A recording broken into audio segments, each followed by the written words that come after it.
Get out of this house. You trash. It's the rule of the world. Throw trash in the trash can. My son's voice pierces me and makes me tremble. My son, whom I have worked so hard to raise since he was a child, showed me a smile full of such hate in front of my father's house, and everything went dark before my eyes. When he was still small, I held my son's hand as he suffered from a fever, through the entire night. I was there when he tied his shoelaces for the first time. One day, my son came running up to me with shining eyes and said, "I did it, Mom," and his smile was everything to me. Where did that innocent smile go? It was painful to stand there in the reality that my child, whom I raised with care, called me trash, and I almost collapsed to my knees. As the 3 rows of people in the row were shaking and waving their expensive handbags around, my daughter-in-law looked down at me with a cruel, condescending smile. "Mom, please pack your things and leave now. Everything in this house belongs to us." That cruel verdict made my 30 years of memories crumble in an instant. The days when I desperately ran for my son's education, spent sleepless nights because of my sick husband's illness, and endured only hoping for my family's happiness. Now my son calls all of that garbage. Kenichi cast a disdainful look at the house and roughly grabbed my father's memorial tablet. The sound of the tablet slamming on the floor with a bang caused a pain that felt like it was ripping out my soul. Before I could even wipe away the endless tears that were overflowing from my eyes, I picked up the tablet that had been thrown to the floor with trembling hands and gently held it to my chest. The vulgar loud laughter of my son and his wife pierced my ears. Their voices made me feel a pain as if the love in my voice was being crushed piece by piece. I quietly closed my eyes and clutched an envelope from my bosom. I gently looked up at my husband's house and the conversation we had on our last day came back to me. The moment I muttered, "If I were a stronger wife," a visitor to the hearing room approached me. I hurriedly wiped away my tears and the person whispered to my ear, "My name is Misa Yamamoto. I am 55 years old. It was a year ago that my husband of 30 years was diagnosed with lung cancer. Since then, we have repeatedly undergone chemotherapy at the New York hospital. I feel like I was closest to him in our long married life. I was always manipulating my emotions as I watched my husband's painful expression at his bedside. One was the feeling of relief that this was the end of our marriage, and the other was the confusion of where our newly married wife had gone. My husband doesn't have much longer. I have been in contact with people close to me since my mentor told me so, but no one has come to visit me. My mother-in-law, my biological son, and my husband's mistress, who frequently sends messages to his smartphone. A while after our son Kenichi was born, my husband stopped coming home. When he comes home, he smells of a woman's perfume, and when he gets a call on his cell phone, he speaks words of love for the woman even in front of me and Ichi. On the other hand, he continues to treat me with a clear contempt, and he no longer expresses gratitude.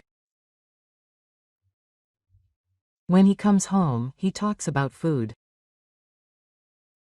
When we got married, he was so kind and treated me like a prince. I treasure you more than anyone else. My husband, who told me every day that he would always love me, has changed since our 3rd wedding anniversary. Every anniversary, he comes home with a bouquet of flowers. He always gave me a present on my birthday. At some point, that stopped, and instead he never stopped giving presents to other women. For the past 27 years, my husband, who is always surrounded by women, has been insulting me about my appearance and behavior, and this marriage is over. I felt a sense of relief as I watched my husband quietly pass away and made contact with various places. I'll be busy with the funeral from now on, but I'm sure I won't be yelled at or criticized anymore. During the funeral, my mother-in-law told me that I will live off Masaharu's inheritance from now on. That's easy. If Masaharu hadn't married someone like you, he might have been able to live longer. But it doesn't matter to me anymore. I'm going to deal with my mother-in-law, who was nasty and arrogant. I'm sorry for being such a poor daughter-in-law. I bowed deeply and apologized to my mother-in-law. If I hadn't said this one word, the affair would have continued for hours. My mother-in-law seemed satisfied after hearing my apology so quickly.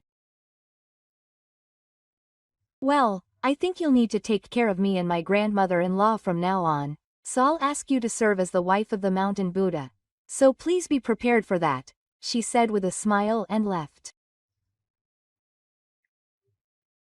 My mother-in-law is always surrounded by relatives who are like hangers-on who make her mother-in-law happy. These are people who have received great benefits from my mother-in-law, who is a former freelancer, in terms of money and connections. However, when you look at their relationship from the flag, it feels very spirited. I wonder how many of them will take care of my mother-in-law and her.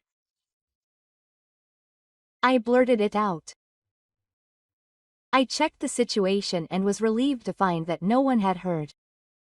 My mother-in-law has an abnormal personality and doesn't even come to visit my husband who is seriously ill. And she's a fake who is almost 100 years old. I have no intention of having any relationship with this fake family from now on. I don't know what will become of the house we live in now, but I plan to move out after I inherit it. I thought this hellish married life would end, and I sighed in relief. My relationship with my fake family was very bad. The reason is clear and my family's family has a lot to do with it. My family was wealthy when we first got married, but it was a few years after we got married that they went bankrupt. My husband's family was a big vacation. My family, which I was allowed to arrange to meet with as a house worthy of that vacation, was a Japanese confectionery shop that had risen to prominence in the 1960s. My father, who was famous for serving many zaibatsu and vacations, was also widely featured in the media for his skills as a Japanese confectionery craftsman. However, while his skills as a Japanese confectionery craftsman were excellent, my father was completely useless when it came to management. Furthermore, my mother, who was bad at managing money, added to the problem, and the business performance worsened in inverse proportion to the severity of the problem. What made the situation even worse was that we continued to hide it from those around us. It was at this time that the Gishi family asked my father to arrange a marriage. For my father, who was considered a great man with wealth and fame, an arranged marriage with the Gishi family on vacation was the perfect opportunity to entrust his daughter to them. I remember being drilled into my head about everything from clothing to etiquette, so that I would always impress my husband. My parents were busy from a young age, and I grew up without much time on my hands, so I was desperate to live up to their expectations. I didn't particularly feel anything special when we first met, but when we talked, my husband was so kind and joked around that I couldn't believe he was a son on vacation. I had a bit of a frivolous feeling, but his well-mannered writing style was impressive, and I was struck by the contrast. When I first got married, both the Gishi family and my husband were kind, and I was grateful to my parents for marrying me into such a good family. However, one morning, an article appeared in the newspaper saying that my parents' Japanese confectionery shop had gone bankrupt, and my life changed completely. When I went to my parents' house, I saw people who were rebuilding the house knocking on the door. At the entrance where the usual group was hanging, there were many large signs saying, return the money. I was completely safe and tears flowed from my eyes. Then my parents ran away and are still missing. When I returned home with my shoulders slumped, my husband threw a newspaper at me saying that he had scammed the family. I thought maybe he would say something kind to me. But it wasn't that sweet. You knew that my parents' company was in a precarious situation, didn't you? You knew and deceived us and took advantage of the situation. The value of my parents' house will go down. What are you going to do about it? The kind husband from yesterday was not there. Anger and disgust were oozing from his face. I'm sorry. I can't get in touch with my parents either.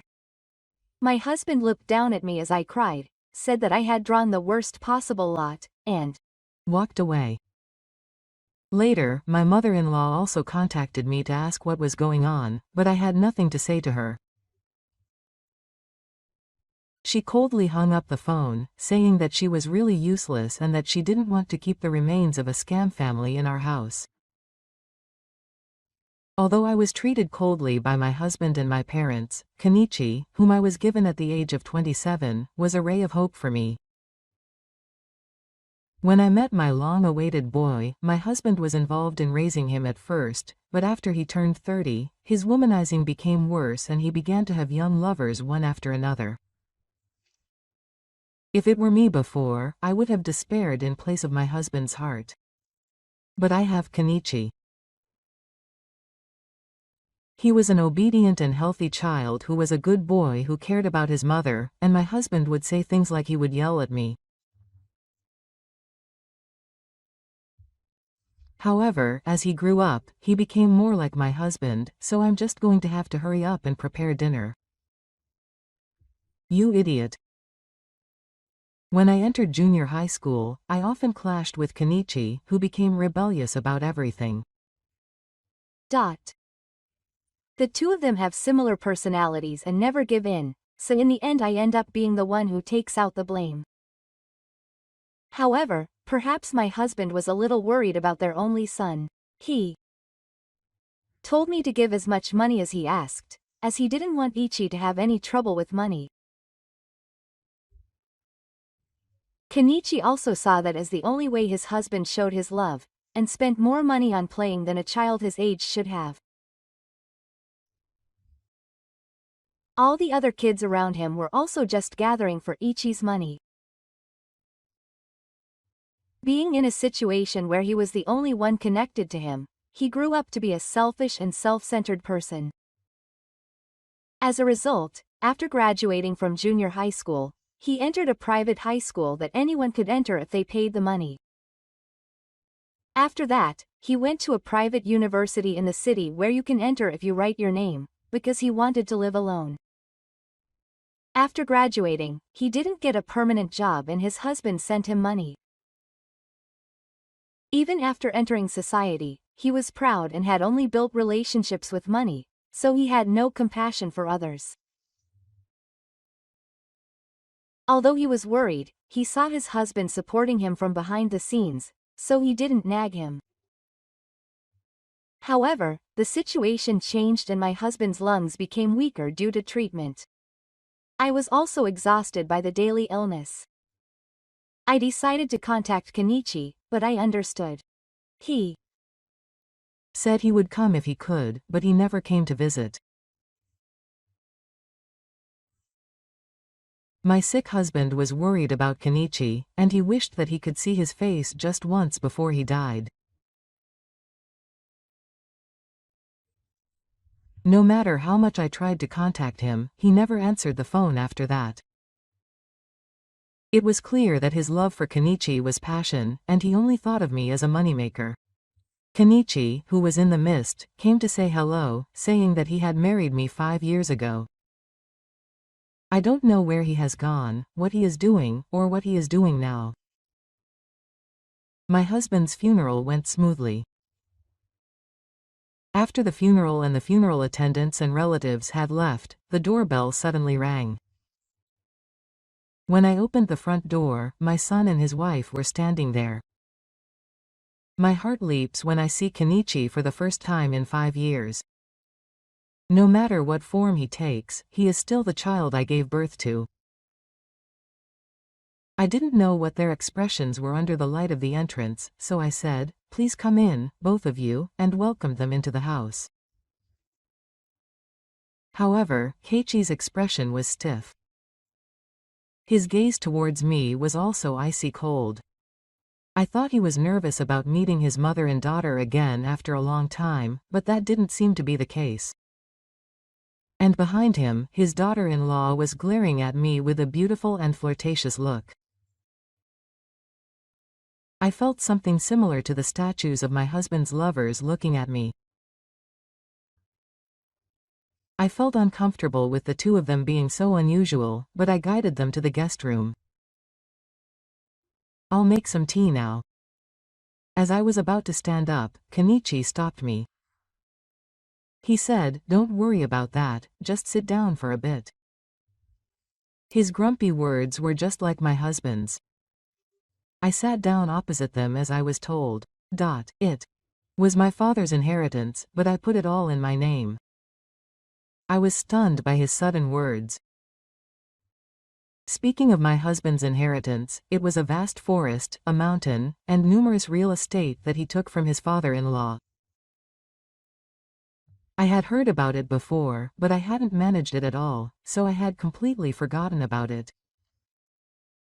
"I'm sure Dad's inheritance is mountains and condominiums, right? Oh, and this house and villa too.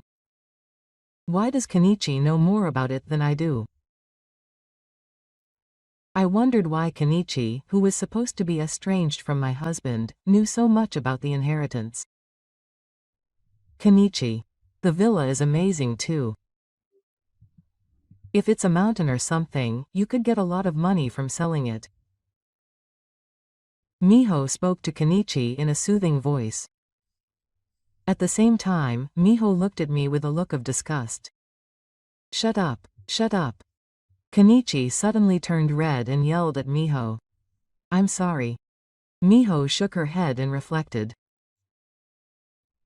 Looking at some of the weight of her fingers, I thought that my husband had possessed him. It was so similar to the way my previous husband yelled. I was surprised.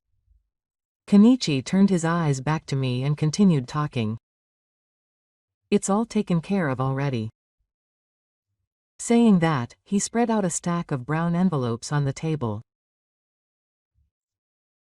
When I asked, he took one out of the envelope and handed it to me. The document was the title deed for the real estate owned by my husband. When I checked the name, it said Yamamoto Kenichi. The title has been changed, but what does that mean? When I looked up, I saw that the owner of all the inheritance had already been changed to me. He said this with a triumphant look on his face. Miho is also fast at work. She looked at Keiichi with a look of admiration and said, "Keiichi-kun. Is it possible to change the name on one's own?" In the first place, all the title deeds were kept in a safe in my husband's residence. The safe number is unknown to anyone other than my husband and me. I didn't even tell my son Kenichi.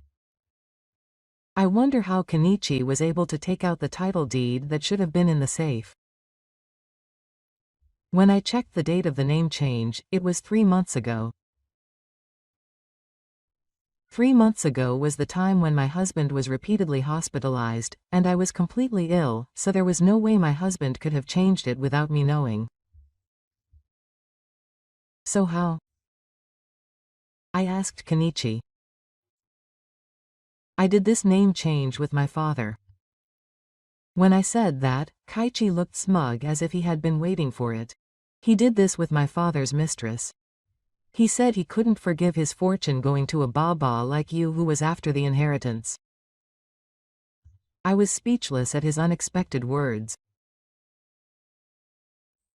My husband continued to play with his mistress outside while Keiichi and his mistress yelled and cursed at me at home. Even though it had been so long that I was used to it, it was painful to see my husband's back as he headed towards his mistress. I hated the mistress. I thought that Kaichi understood my feelings a little when he saw that. But he got violent with the person he hated and changed the inheritance name. My father's last mistress contacted me. I cried when I heard her story, saying that she really wanted to become a saisai. Because even though I knew it was a love that would never come to fruition, she continued thinking about my father for 6 months.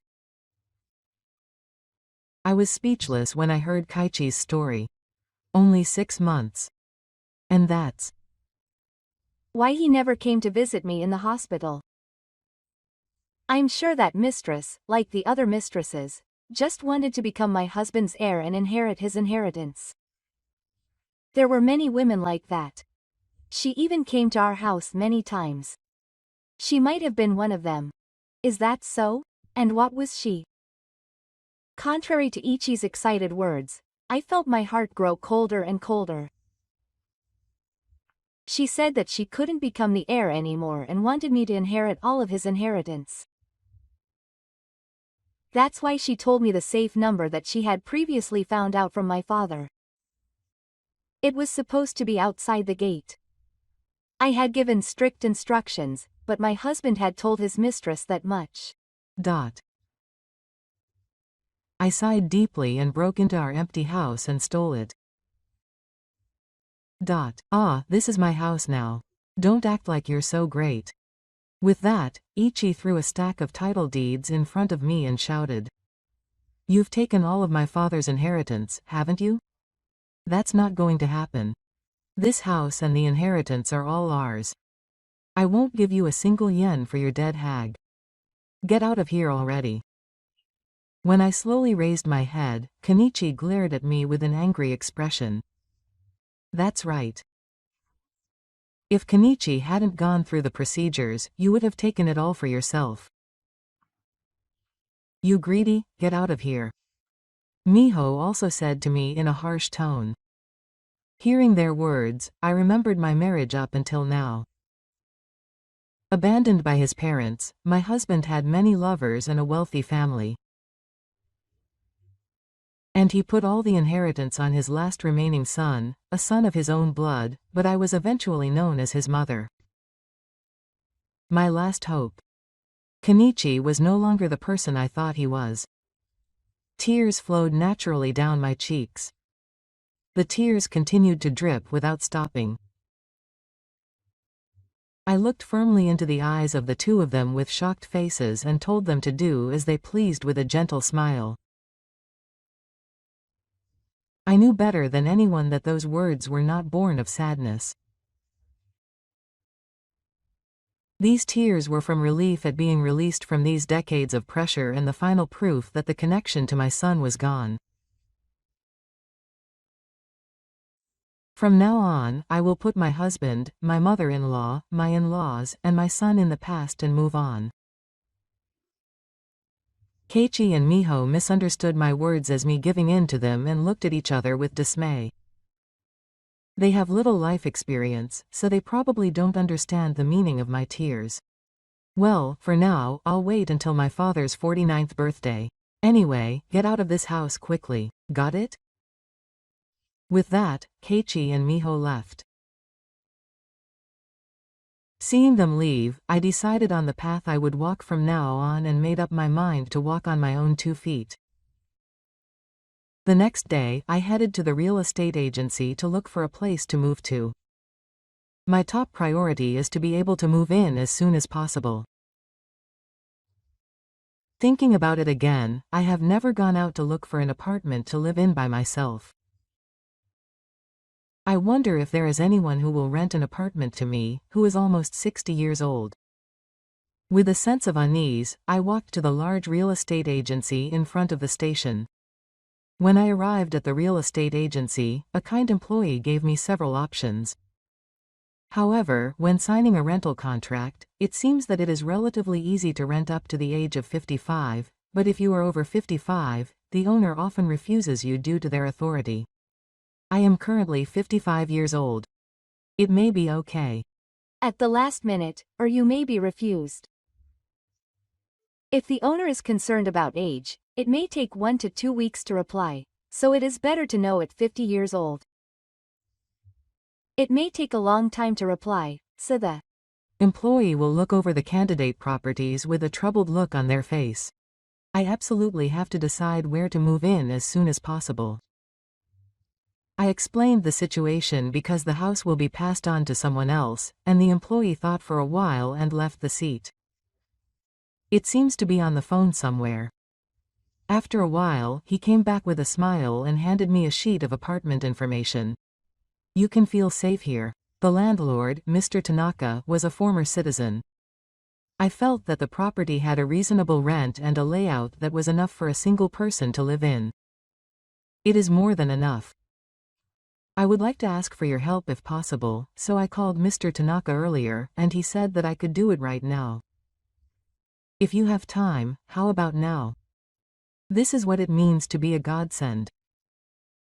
I immediately said yes, and went to Tanaka's apartment with the guidance of the real estate agent. Oh, please take your time to look around the person who called earlier. When I met Tanaka, she was very gentle and patted my back when I told her that I had just lost my husband. It must have been hard. She said that if I was okay with it, I would be the one to help. I was touched by Tanaka's kindness and decided to sign a contract on the spot. I also lost my husband 30 years ago after an unhappy marriage. So I understand how you feel. I was touched by the kindness of others for the first time in a long time, and my heart was warmed by it. That's right. This building has security cameras and an emergency alarm. I would be happy if you consulted me if anything happens. And she told me the evacuation route from Manga 1. I didn't understand why Tanaka's apartment was so well prepared for emergencies. And why Tanaka explained that to me. But I would later find out the meaning. It had been almost 3 months since I started living in Tanaka's apartment. Tanaka cleans the area in front of the apartment every morning and talks with the residents. I felt nostalgic for the old-fashioned tenement atmosphere. When my father started making Japanese sweets, his house was located in a corner of a small shopping street and was above the store. Everyone in the neighborhood was friendly, and someone like Tanaka would come outside to greet them and chat. Good morning, Tanaka. Oh, Misa, good morning. How is it? Have you settled down here? Yes.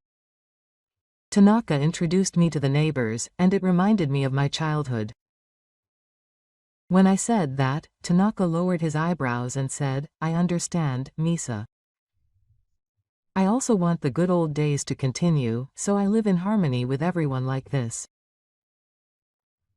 When Misa came to the floor, I felt something, and I want you to be happy. Tanaka said that and walked away from my back as I cried. I was truly grateful that I was able to have such a warm relationship at this age. Then, one day, the intercom suddenly rang. There are usually no customers at this time of night, so who could it be? Thinking this, I looked through the doorscope and saw Kaichi and Miho standing there. They looked around nervously and seemed uneasy. I opened the front door, feeling the anxiety of the first one. What on earth is going on? You guys are coming to visit. Kaichi and Misa hadn't been in contact since the discussion after the funeral. I emailed them once when I decided to move into this apartment to give them my address, but I never got a reply. Actually, I want my mother to help me. Saying this, the two of them bow side by side. Anyway, can you come in, since this is a place like this? I invited the two into the room that looked like they had lost their lives.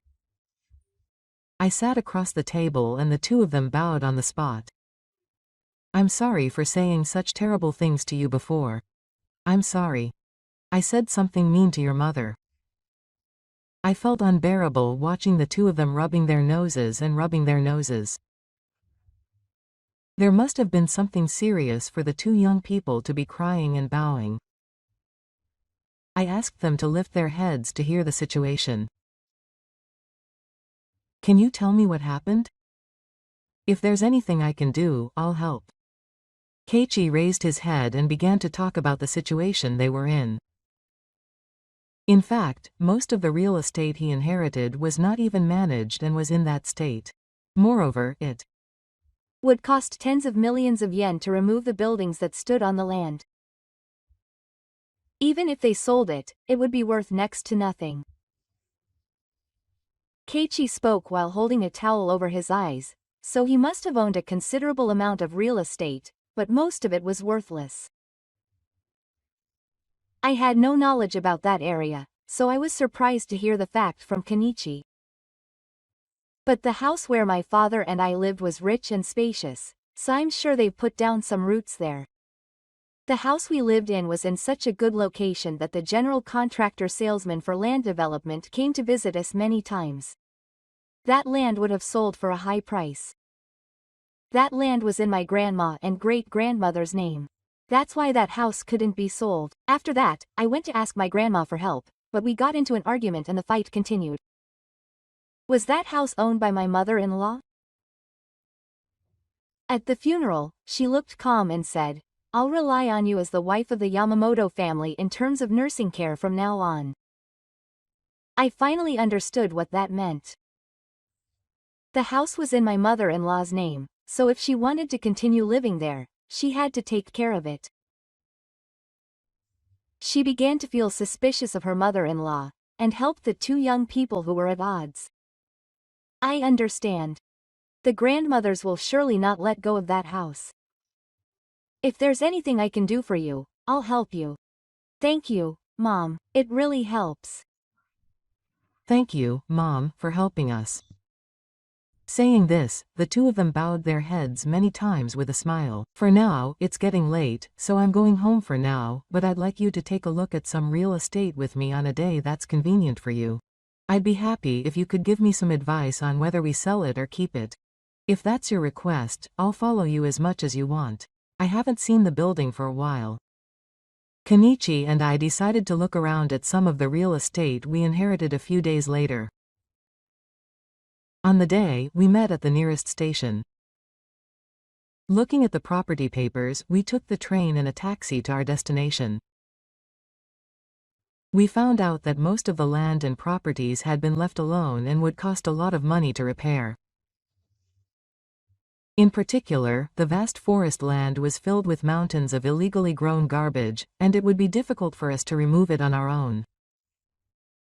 We have to think about what to do, including consulting with the police and the government. The situation is more serious than we imagined. Even if we rent out the property from now on, it will cost a lot of money, and even if we sell it, we will have to remove the garbage. I tried to talk to Genichi, but he was always in contact with someone on his smartphone, so we couldn't have a proper conversation. After walking around all day, we finally arrived at the nearest station. Kenichi took the trouble to see me off until the ticket gate. "I'll contact you again about the future." Saying that, Keiichi quickly left. I headed to my apartment alone. Today, Kenichi and I went around to real estate for the first time in a while and it was very fulfilling. Miho, who was supposed to go with us, couldn't make it work, so we unexpectedly visited just the two of us. When Genichi was little, I went to various places to play because I didn't want him to feel lonely without my husband. I was overcome with negative emotions when I saw my husband leaving with a sacred bag with a brand logo on it to send to his mistress. I even thought about taking my little Kenichi's hand and living with him in a strange place. At that moment, Kazu looked up at me with an anxious look. "Mom, let's go home." When he said that, I was shocked. Even though it was a house like that to me, it was an important place for Genichi. I spent the day remembering such things. We walked side by side, ate soba noodles for lunch, and spent time with Kazu slowly, which we had not done before. If the real estate problem of Miho was resolved and we got the money from the Ikubaku family, I was filled with the desire to ask if we could take Miho to a hot spring. However, we have only been facing each other as parent and child for a day or two, so I suppressed my feelings, thinking that it might be presumptuous. I wonder if I should talk to them about it the next time I see them. I took out the house key with a smile on my face and inserted the key, and the door was open. It's open. I'm sure I locked it properly in the morning. I'm scared. I opened the front door with trepidation, and found the room was strewn with things and signs of having been ransacked by someone. I stood there, speechless at the terrible state of things. All the drawers, from the kitchen in front of me to the dresser in the back, were open. Things that had been thrown out of them were scattered on the floor here and there. I was so scared of what I would see in my apartment that I couldn't walk. Unable to step inside the house, I looked around and suddenly my eye fell on the dresser near the window. It was more scattered than the other places. I suddenly remembered something and went to look for it. It's not there. I can't find my bank book or my penalties. I couldn't find my bank book, which contained all my assets, no matter where I looked. I saved 5 million yen over 30 years by cutting back on living expenses as much as possible until my husband died. Without that money, I would have to move out of this apartment. I had to call the bank immediately to make the necessary arrangements to prevent it from being withdrawn, so I looked for my cash card in my wallet. I was planning to call the inquiry number on the back of the card. I felt something was wrong when I opened my wallet. All my cash cards and credit cards have been taken out. I was shocked and my mind went blank. I had carried this wallet all day. I had also withdrawn money from the convenience store first thing in the morning, and all my cards should have been there at that time. Thinking that Kenichi might know something, I searched for the number. My fingers were trembling as I pressed the answer button. After a long call, he spoke with an annoyed tone. I heard Kenichi's voice. "I'm busy." His gentle tone from before made me feel even more anxious. When my mother got home, the house was ransacked and her bank book and pubic ring were stolen. The cash cards and credit cards in her wallet were also taken out. When I said that, Haraichi said, "Oh, you've already noticed. Whatever. I'm going now, so don't call the police. Wait until we're there." With that, he hung up the phone. My head and heart couldn't keep up with the situation and I just stood there in front of Tush, stunned. What do you mean don't call the police? Could it be that my son and his wife created this situation? I was anxiously waiting for Tamaichi when suddenly the front door opened. Oh, that was pretty spectacular. Yeah. I was getting anxious when I couldn't find him. Saying that, my son and his wife came in laughing. What on earth is this? I asked in a trembling voice. You thought we would rely on you? It was hard to spend a day with that old hag.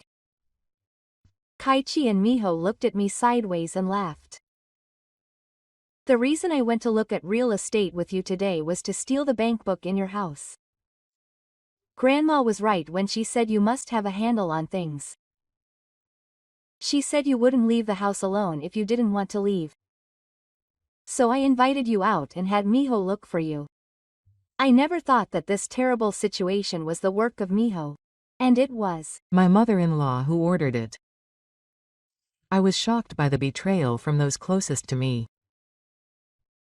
In the midst of all this, I asked about another mystery. But today I carried my cash and credit card with me. They both started laughing when Miho stared at my face. Huh. Who were you with today? It was me. I was saved when you left your bag at the soba restaurant and went to the bathroom after drinking. That's right. There was a time today when I let go of the bag I had.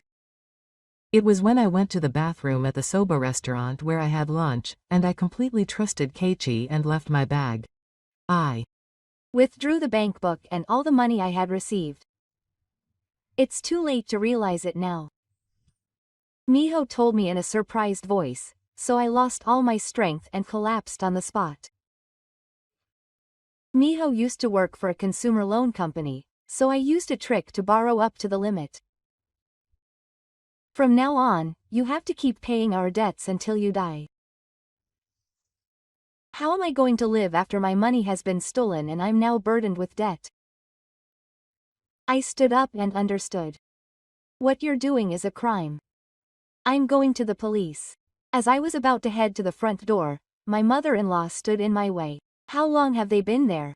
When our eyes met, my mother-in-law yelled with an angry look on her face. Misa-san, you have no choice but to give money to these two who have a future. If you say anything to the police, it will damage their future. You're the parent, aren't you? My mother-in-law spoke as if it were true, but in essence, she was turning a blind eye to the theft.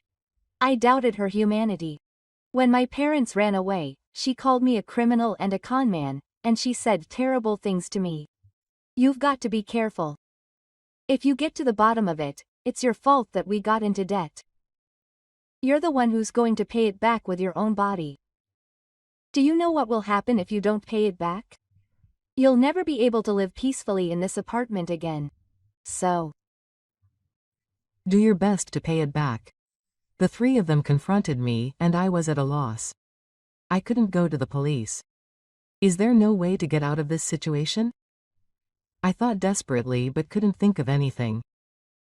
I'll tell you one thing that will help you. Go back to Yamamoto's house and take care of A-san. Of course, you'll be taking care of me after that. I'll call you for the rest of my life, so be prepared. Taking care of my grandmother-in-law, who is over 100 years old, and my mother-in-law, is hell no matter how you look at it, but this might be the only way I can survive. Just when I was about to give up, I noticed the emergency button on the other side of the room. I quickly pressed it. An alarm sounded throughout the apartment, and the residents began to evacuate in a hurry. I always do in these turmoil, so I went out the front door to escape from the room, and there I saw Tanaka-san, who was taking pictures of me with his smartphone in one hand.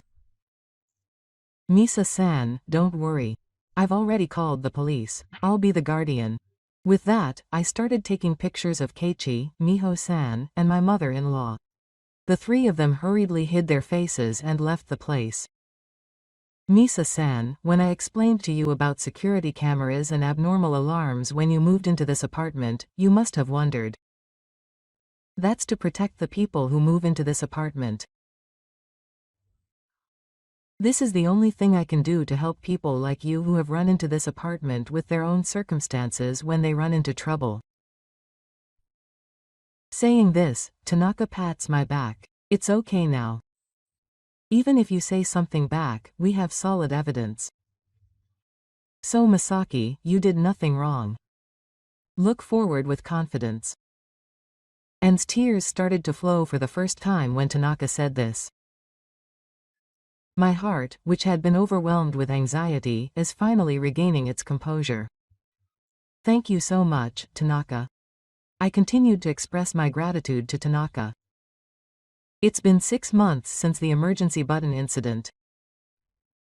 I have felt like there was a hole in my heart since that day. It was because of my breakup with my son, Keiichi. The police arrived that day, right after Kenichi, Miho, and my mother-in-law left. I was questioned and the evidence was the video of Tanaka and the fingerprints left on my wallet. There were many fingerprints left untouched. All of them supported Keiichi and Miho's rebellion. The security cameras in the apartment and the consumer finance building also clearly recorded the rebellion. Unable to deny it, Keiichi and Miho converted 5 million yen before they were caught by the police. I was begging them to somehow withdraw the report. However, I had been deceived by these two once before, so I rejected their request. I wanted them to reflect on their actions. And I wanted them to become people who can be of some use to society. I also wanted to be of help to others, so I started working at a local elderly support group. The group was created by Tanaka-san to solve the problems and worries of elderly people who are often overlooked by the government. There are many elderly people who are helpless and cannot work living in Tanaka-san's apartment. I started working there because I wanted to be a hope for those people. Today, Tanaka-san and I are holding a consultation session in a tea party. We sat down to drink tea at the exact moment when the consultation stopped. Misa-san, you have been through a lot of hardships, but I think it is really wonderful to be involved with various people like this and change their lives for the better. I plan to continue my activities. Will you help me? Yes, of course. I want to continue to help many people, just as Tanaka-san helped me. The light of the fire shining in through the window gently illuminates Mimisaki's gentle smile. Excuse me. I heard that you can ask for advice on various things here. A new client has come to me. A woman dressed like me and dressed like an urbanite. It's like I'm looking at myself when I first came here. It's okay now. I'm sure you'll be happy. I can smile like this now, too. I say this confidently. Tanaka-san also smiles at my smile and laughs with me.